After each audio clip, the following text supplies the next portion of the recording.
Hello, everybody. Welcome back to the show, Science Dispatch Podcast. It's great to be with you.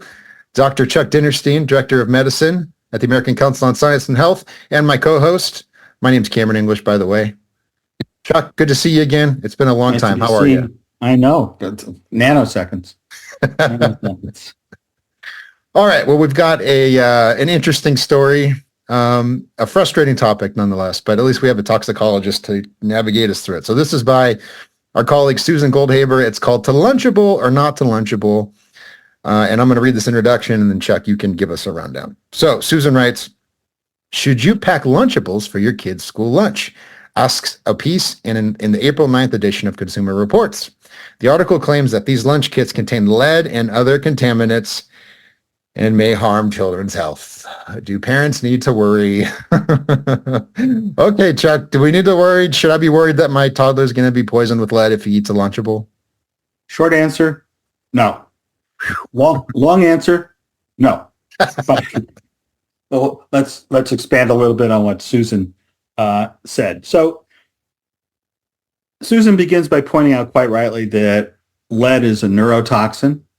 It's not good for anybody. It's certainly not good for children whose neurologic systems are developing over time. To be honest, the primary source of lead contamination for children is in paint in old homes, and chewing on paint chips. And I would say parenthetically that I have for some reason like to chew on fomites, little inanimate objects. So I've eaten my share of paint over time. So if there's anything that I'm doing wrong, it may be explainable by lead. In any case, the amount of lead that children are exposed to has dropped dramatically over the last several decades. It's dropped 97% over time because we've made efforts to mitigate lead in our water and in the paint by painting over things or by remediating the areas. So lead in food doesn't come from any kind of manufacturing process. It's not a contaminant that's put in there by the evil food companies. It is the lead that comes from the foodstuffs that we use, because as Susan points out, lead is ubiquitous on the earth. It's in the earth's crust, so that when you grow apples or you grow other fruits and vegetables, they will absorb some trace amounts of lead that's already in the soil that we have no way of, decontaminating. And that the reason that we have this episodic concern about lead is because our ability to measure lead levels is getting smaller and smaller. We can detect nanoparticles at this point of lead, and weren't able to do it before.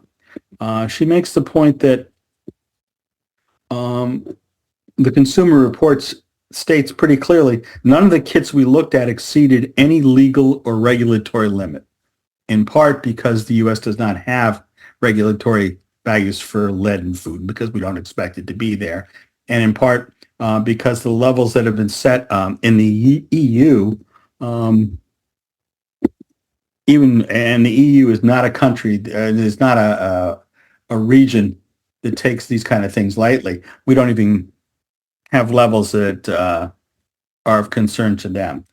What they did use was the levels that were developed by your state, my home state, the beautiful state, the Sunshine State of California. And that is it's an interesting way that it was calculated. The state took data from the Occupational Safety and Health Administration on workers working in an environment with lead contamination. And they took those values and then they divided them by an arbitrary number, in this case of 1,000, and that became the level set by the state of California. So Consumer Reports made use of that because they could then have an article showing that lead was dangerous and drive, you'll forgive the thought, funding at least for Consumer Reports.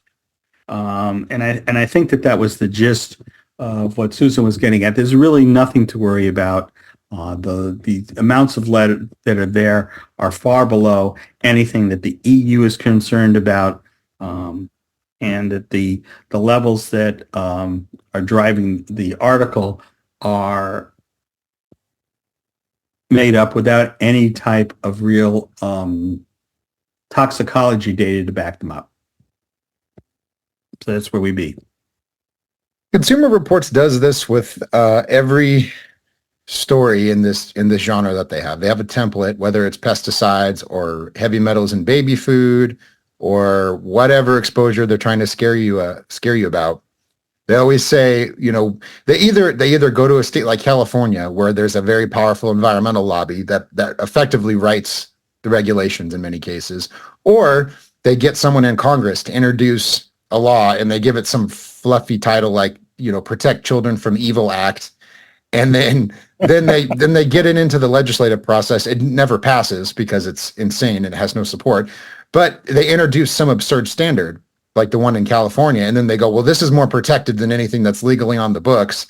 And shame on the FDA for not doing their duty, and industries captured the regulators and blah, blah, blah, blah, blah, blah. And all of that is designed to avoid the conversation we're having right now, which is there's no toxicologist on the planet that does toxicology for a living that's going to buy into this. And it's true. Now you're right even to the fact that this is the same standard that they used several months ago to turn against chocolate. And I guess that didn't go as well among the chocolate files as an appeal to the children. It's one of the great bastions of the scare tactics. If we can't scare the adults, then we can certainly scare the parents on behalf of the children. Oh, it's all so absurd. Our angelic children that could never do anything wrong. We got to protect them. Yes. Go ahead. Keep going. No, it's going to probably protect them from ourselves more than anything else. At least that's what my kids tell me. They needed more protection from me than they needed from the Lunchable. Yeah. Yeah, those darn Lunchables. Well, maybe we got a twofer here because a lot of Lunchables have a fun-sized candy inside. So that means they're getting double the lead from the chocolate and from the... Yes. Yes. And it was the apple. You would thought, the apple is, benign. So what could be more American than an apple? An organic apple. Okay. As we wrap up here, our colleague, Dr. Josh Bloom, who, on top of having a great sense of humor, is an actual chemist, unlike anyone at Consumer Reports. And one of the points he's made over the years is that, and Susan makes this point too, that lead exposure has declined precipitously, like something like 90% or something. Yes. And of course, there's this controversy in the news right now about the Biden EPA trying to replace lead water lines. So for years and years, cities all over the country got their drinking water from pipes made out of lead. Yes. So and of course you mentioned paint. So at one point in time, we had real serious exposures that were threatening. Well, the most serious exposure was from gasoline. Was from from the work of Walter Midgley, an engineer who put lead into the gasoline so it wouldn't make for engine knock, and that is another great tale in and of itself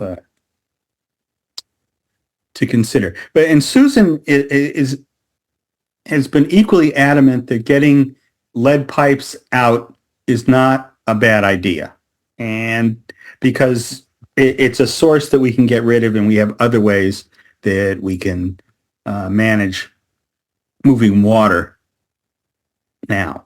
So when she says, not to worry about the Lunchables, it's not the usual line, oh, yeah, because she can clearly see that there's some instances where it's worthwhile to do and other instances where it's just hokum.